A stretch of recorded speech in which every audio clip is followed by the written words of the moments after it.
Now, my brothers, we should now join in the peace of the Sacred Hermit Religion Club. It's the only true divinity that we shall all follow. Jeez, man, talk about a wildfire spread of influence. Dimpo, like, Dimpo, I feel like Dimpo's gonna be is the main bad guy finally. He's the main bad guy. The bad guy you first see mob defeat, and now he'll be the last one mob defeat. He grew as time went on. From this simple thing mob could swipe away, and mob probably still can, but it'll be more conflicted probably. It's gonna be a battle of who's stronger, but more of a battle of mental will, in a way. And it's sad because this villain is different. You saw him grow, in a way. You saw him grow onto Mob. You know, he helped them out. He was kind of a bad, shady influencer, a mentor towards him from time to time. Some thought they saw him as a pet, but probably not. And now you see, here he is. He finally got what he truly wants now, and he's enjoying it. His true goal is always to become a modern god, in a way, not the gods old of sacrifice and blood and doing screwed up things, but to unite everyone in perfect harmony. And the influence grew, easily by making products, candy, sending frequency waves to brain control people. Anything they can, any piece of the divine tree, a piece of broccoli, became, you know, the influence that people got into their brainwashing. And it is broccoli, not a tree. So, of course, Japan has some very weird flavors, a lot of weird flavors when it comes to their products, their edible products, anyways. So, I'm not surprised that you'll have a piece of candy that tastes like broccoli. A nutrition bar. You really taste the tree. You really taste the tree. You know what a tree tastes like? Think about it. Yeah, I understand eating the fucking weird leaves, but the tree itself, it's mostly bark. You can rip that shit off and eat bark. Don't get me wrong, there's some maple syrup sometimes inside of a tree, and you can find some edible pieces off a tree, but originally the bark is something you don't want to freaking eat. You know, hell, you can even eat a leaf properly. Properly, depending on what leaf it is. It's not a pine tree or anything like that. That's all we mostly got around in Fayetteville is pine trees. Pine cones freaking falling everywhere. I mean, sidetracked it.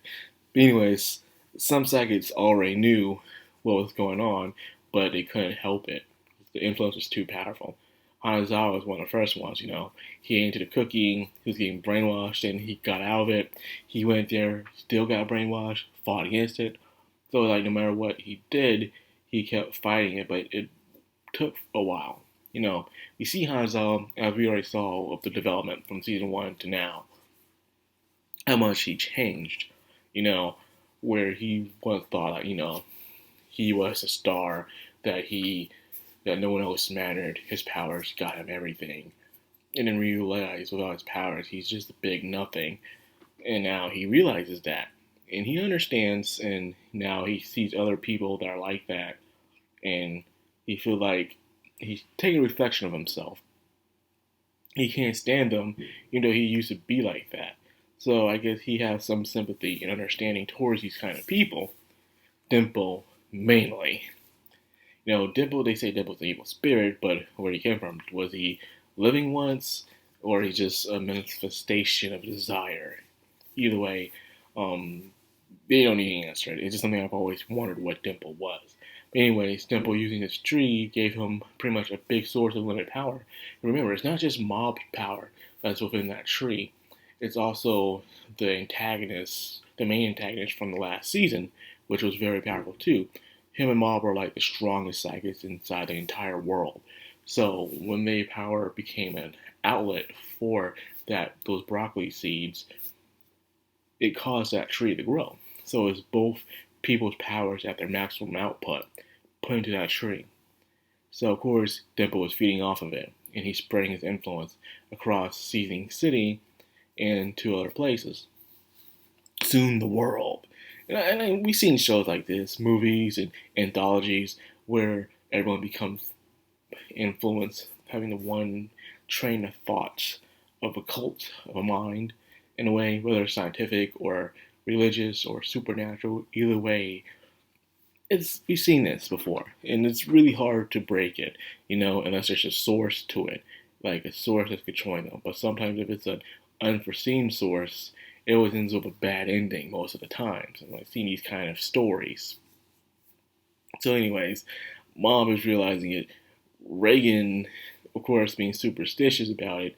But the question is, when did Reagan get brainwashed?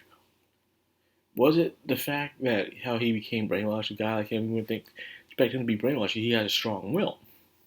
Maybe the closer they got to the tree, the frequency got to him, and finally he succumbed to the influence in a way. In a way, they went about was really nice because he was still talking the way he is, logical, but yet like a lawyer. Let's face it, Reagan is the anime Better Call Saul. Well, you would say Cube for Madoka Magica is, but Reagan is like Better Call Saul. He's very smart. He gets stuff out of areas. You should expect him to be a lawyer, but I guess he didn't want to be tied down. But anyways, he still acted the way he was, but Mob slowly started to realize, especially he pointed at him, realizing everyone else influence had a way of pointing at him, the same hand gesture in a way. So Mob realized, yeah, he's been brainwashed, which sucks. So now he's on by himself, facing this danger. And the question is, how is he going to face it? Even Risu got brainwashed. He ate the candy, of course. So there's that. So now that he is there, what will happen at the confrontation? Will it be a battle? Will it be a talk? We'll have to wait and see. But either way, I'm interested. They really know how to tense things up. This is the last season of Mob Psycho. I'm glad Studio Bones is doing it once again and not focusing on. Well, they're still focusing on Hero Academia, but let's face it, I'm just glad they're doing something else besides Hero Academia, which is ironic because I used to watch that series and read it, but now I'm just reading it, and I'm just reading it just to get through it now. To be honest with you, I think the show is having is dying down when it comes to its final chapters, in my opinion. But anyways, I should talk about Hero Academia. I think that's all I got for the video, guys. Man, even though the episode was the same amount of any other, it was really focused on one thing, so therefore there wasn't really much to really talk about. So I was just trying to stretch it out. So might be. So anyways, I got this vid. I hope you guys enjoyed it. If you did, like, comment, subscribe, of course, hit that bell icon. So that's the background. All anime. Signing out.